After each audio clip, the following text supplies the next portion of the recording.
Hi, this is Ron Ovitt, Mr. Change Agent, and today we're going to talk about goals. You know, change is hard, it's difficult, and we had explained this before. We had said that, you know, when you have a habit, it's one thing, right? But as your habit gets harder, it falls more into the range of a craving. In here you would call it maybe an urge. And so you have a craving, and what our theory is that the farther you go on this continuum, the more you're going to need knowledge and skills and time. And this is actually called recovery. Once you make a decision, right, to change. Now some habits are easy to change. Others take more time, and so you need to know where you are on this continuum. I can't help you there. All I know is that I work with a lot of people in addictions, and denial is one of the hardest problems. Shame is so involved in a lot of this. And when we feel shame, when we feel that sense of shame, it really throws us off. We don't want to talk about our issues. We don't want to talk to people about it. But, you know, we need to get rid of this sense of shame. There's no shame in the fact that we want help. And so we go to get help, and then we work on these things. And today, what I've developed is a change blueprint. And there's 9 different elements on there. And today we want to talk about this element, and that is, what's your goal? Now, you may say, well, that's pretty easy, Ron. I mean, my goal is sobriety, let's say, if it's addictions, right? It's sobriety. Well, that's great. That's great. And I would call that the primary goal, right? You have your primary goal. And so let's say that it is sobriety, or let's say that it's to lose weight, right? Something like that. Well, that's fine. That's your great primary goal. But the trouble is, a lot of times with that are different what I call secondary goals. And so, for example, it isn't just the fact that you may be abusing drugs, let's say, or drinking too much alcohol, or maybe too much sugar if it's a food issue, okay? It's also your secondary habits that are involved in there. Where you go when you use, who do you use with, or who do you eat? What do you drink or eat, right? And so you can go right down the list: where, who, what, when. And then you have the whole emotional part, right? You have, what are you feeling?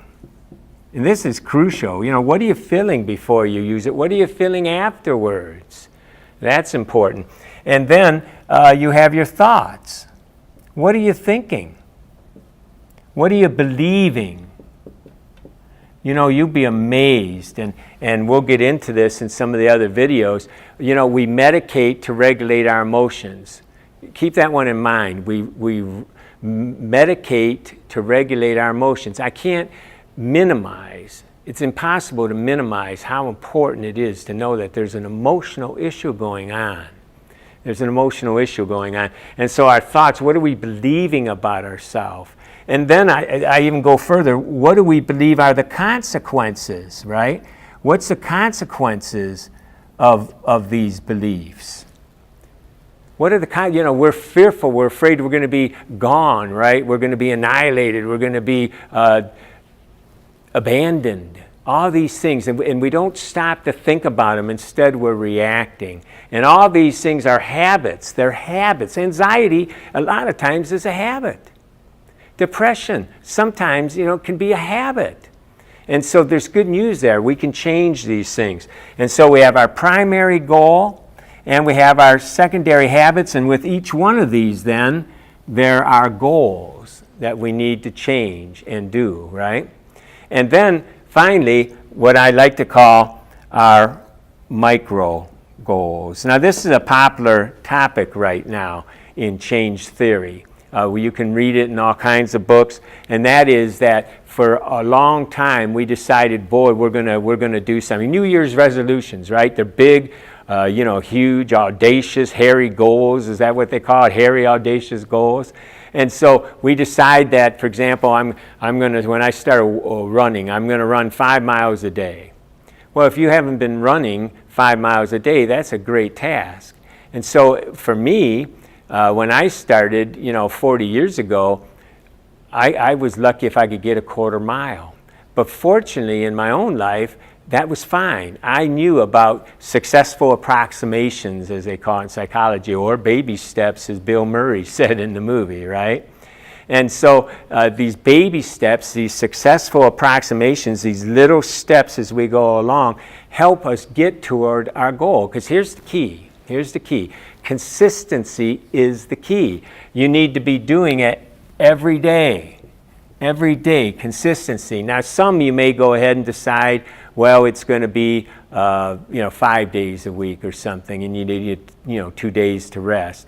But here's the key. You'd be better running a quarter mile a day and build up to half a mile, to a mile, because in plenty of time you'll get to that 5 miles a day. But you'll never get there if you hit and miss, and hit and miss, and hit and miss. And so this is key. If you're going to start exercising, do 2 push-ups a day. Now that seems ludicrous, and you'll think that too by day 3, and maybe you'll do 4 of them. And then by day 6, maybe you'll do 7 of them, and then pretty soon you're getting to your 20 push-ups. You see, so this is key. So what is your primary goal? What are some of the secondary ones that you need to change? And how can you take a primary, make it a micro, and work your way into it? This works in many cases. Now, in addictions, you might not want to try that.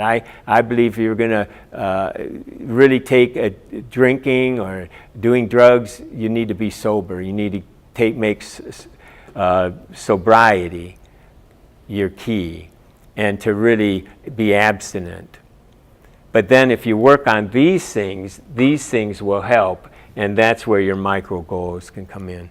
So anyways, we have a whole webinar on our change and our habit blueprint, and I invite you to go ahead and watch that. I think you'll learn a lot from it. So thanks for watching. This is Ron Ovitt, Mr. Change Agent. You can find out more on empowerforliving.com.